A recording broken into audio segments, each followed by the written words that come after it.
రేపే మార్చి 3వ తేదీన మంగళవారం నాడు అత్యంత శక్తివంతమైన పాల్గొన పౌర్ణమి మరియు చంద్రగ్రహణం ఏర్పడుతుంది. ఈ పౌర్ణమి రోజునే లక్ష్మీదేవి పాలసముద్రం నుండి ఉద్భవించిందట. కాబట్టి ఈ వీడియో మీ కంటపడిందంటే మీరు చాలా అదృష్టవంతులని చెప్పవచ్చు. లక్ష్మీదేవి జన్మించిన ఈ పౌర్ణమి రోజున ఒక చిన్న దీపం వెలిగించి లక్ష్మీదేవిని పూజిస్తే చాలు మీ ఇంటి పేదరికం వెంటనే తొలగిపోయి అఖండ రాజయోగం పడుతుంది.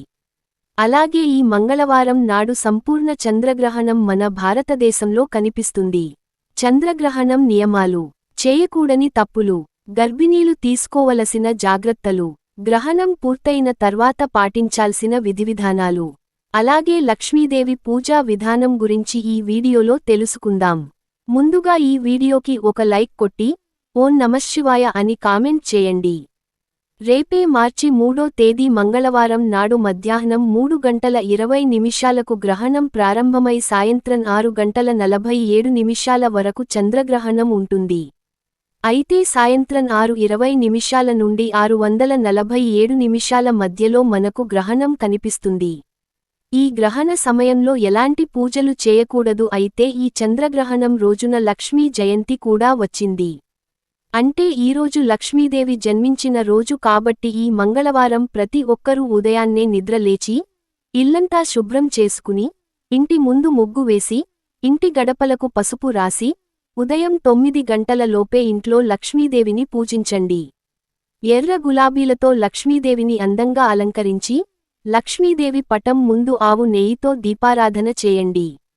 లక్ష్మీదేవి జన్మించిన ఈ పౌర్ణమి రోజున ఎవరైతే ఇంట్లో దీపారాధన చేస్తారో అలాంటి ఇళ్లల్లో లక్ష్మీదేవి తాండవిస్తుంది. గ్రహణానికి ముందే సూతక కాలం ప్రారంభమవుతుంది. కాబట్టి ఉదయం 10 గంటల లోపే మీ పూజ గదిని మూసేయండి. అలాగే మధ్యాహ్నం 12 గంటల్లోపు ఇంట్లో ఉన్న ప్రతి ఒక్కరూ భోజనం చేసేయాలి. ఇక తర్వాత భోజనం చేయకూడదు. ఉదయం వండిన ఆహారాన్ని మధ్యాహ్నం లోపు తినేయాలి. అన్నం, కూర ఏదైనా మిగిలిపోతే అవి వెంటనే తినేయండి. గ్రహణం తర్వాత మిగిలిపోయిన అన్నం, కూరను తినకూడదు. సాయంత్రం గ్రహణం పూర్తయిన తర్వాత విడుపు స్నానం చేసి ఇంటిని శుభ్రం చేసుకుని అప్పటికప్పుడు భోజనం వండుకుని సాయంత్రం 7:30 తర్వాత ఆహారం తినాలి.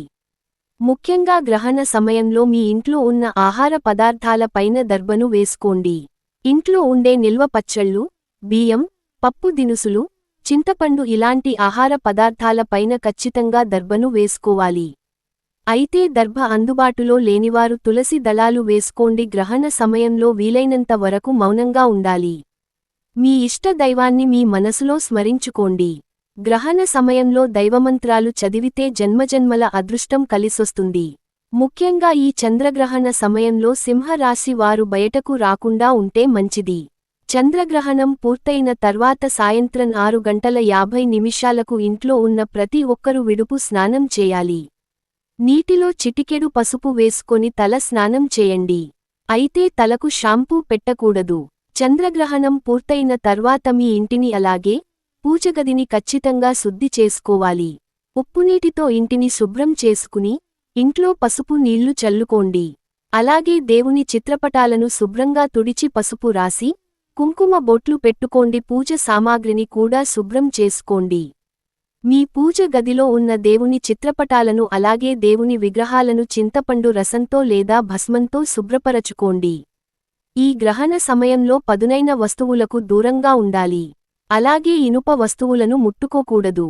కత్తులు, కత్తెరలు, సూది, పిన్నిసులు ఇలాంటి వస్తువులను ముట్టుకోకూడదు. అలాగే ఇనుప మంచం పైన కూర్చోకూడదు. మీ శరీరం పైన మెటల్ వస్తువులు ఉంటే గ్రహణ సమయంలో వెంటనే తీసేయండి. మెటల్తో చేసిన గొలుసులు, ఉంగరాలు, గాజులు ఇలాంటి వస్తువులు శరీరం పైన ఉండకూడదు. ఇంట్లో తులసి కోట ఉన్నవారు ఈ గ్రహణ సమయంలో తులసి కోట పైన ఏదైనా వస్త్రాన్ని వేయండి.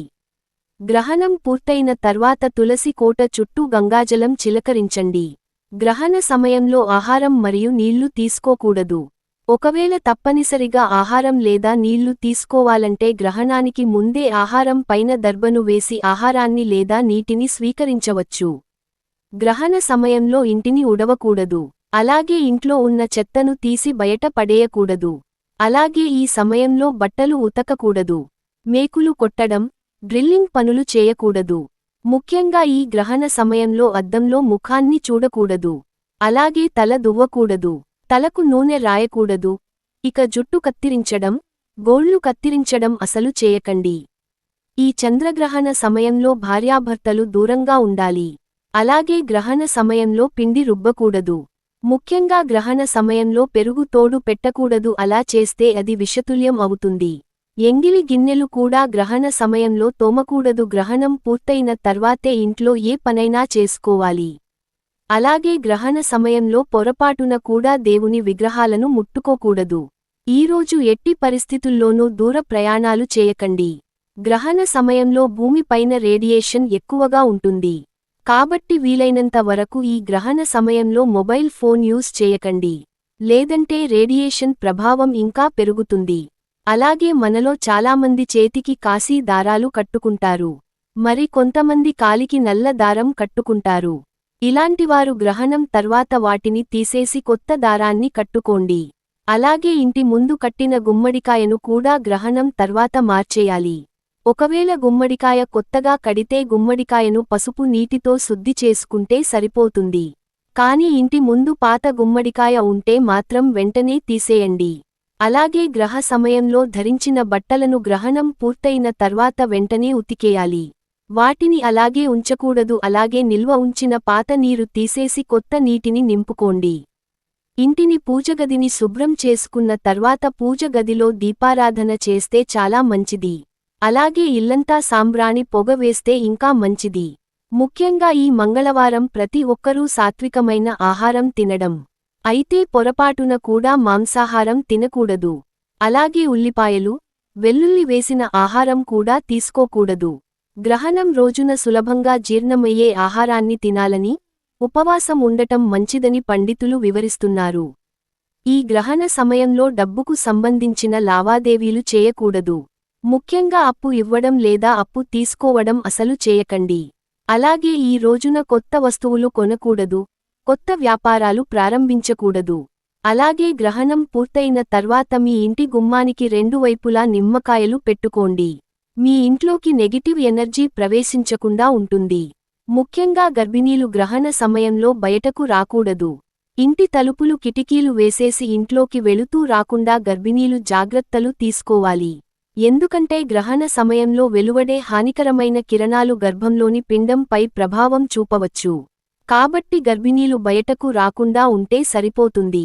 ముఖ్యంగా గర్భిణీలు గ్రహణ సమయంలో సంతాన గోపాల మంత్రాన్ని చదివితే మీ పుట్టబోయే బిడ్డకు చాలా మంచి జరుగుతుంది. ఎన్ని జాగ్రత్తలు తీసుకున్న గర్భిణీలకు ఎంతో కొంత భయం ఉంటుంది. అలాంటివారు ఈ గ్రహణ సమయంలో ఒక కొబ్బరికాయను మీ పక్కన పెట్టుకోండి. కొబ్బరికాయకు నెగిటివ్ ఎనర్జీని పీల్చుకునే శక్తి ఉంటుంది. గ్రహణ సమయంలో దేవాలయాన్ని మూసేస్తారు. ఈ చంద్రగ్రహణం సింహరాశిలో సంచరించడం వల్ల సింహరాశి వారు ఈ గ్రహణాన్ని చూడకుండా ఉండటం మంచిది. సింహరాశితో పాటుగా వృషభరాశి, మకర రాశి మరియు కన్యరాశి ఈ 4 రాశుల పైన గ్రహణ ప్రభావం ఉంటుంది. కాబట్టి చెడు ఫలితాలు ఉన్న రాశులు వారు గ్రహణ శాంతులు ఆచరించడం వల్ల గ్రహణ దోషాలు నుండి బయటపడతారు. ముఖ్యంగా ఈ 4 రాశుల వారు గ్రహణం పూర్తయిన తర్వాత మీ దగ్గరలో ఉన్న దేవాలయానికి వెళ్లి బ్రాహ్మణులకు ఉలవలు మరియు బియ్యం దానంగా ఇవ్వడి. ఇలా దానం చేస్తే గ్రహణ దోషాలు తొలగిపోయి అష్టైశ్వర్యాలు కలసిస్తాయి. అయితే ఇంట్లో ఉన్న చిన్నపిల్లలు అలాగే అనారోగ్య సమస్యలతో బాధపడేవారు ఈ గ్రహణం నియమాలు పాటించకపోయినా పర్లేదు, దైవ నామస్మరణ చేసుకుంటే సరిపోతుంది. కాబట్టి ఎవరు ఆందోళన పడాల్సిన పనిలేదు. ఈ వీడియో మీకు నచ్చినట్లయితే ఒక లైక్ కొట్టి, మీకున్న ధర్మ సందేహాలకు కామెంట్ చేయండి. ఓం నమఃశివాయ.